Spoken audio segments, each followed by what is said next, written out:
இந்த சாதி கட்ட ஜனங்களுக்கு எப்ப வேணும்னு தோணுதோ அப்ப என் காலில் விழுந்து கூப்பிட்டு போட்டோம். இல்ல உங்க அப்ப செத்துட்டான்னு நினைச்சு ஒரு சொம்பு தண்ணி எடுத்து தலையில ஊத்திக்கோ போ.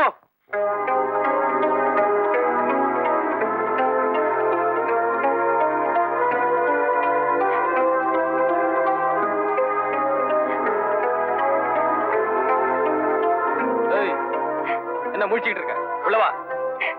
நான் எங்க வீட்டுக்கு போறேன். இது உங்க அப்பா தான் முட்டாள்தனமா நடந்துக்கிட்டானே, நீ என்ன அறிவுட்டத்தனமா பேசுற? இந்த பாரு, நீ பார்த்தல நான் ஏதோ தப்பனா? 1000 தான் இருந்தாலும் எங்க அப்பாவை நீங்க கை நீட்டு அடிக்கலாமா?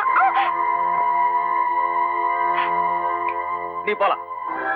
வா ஓடினா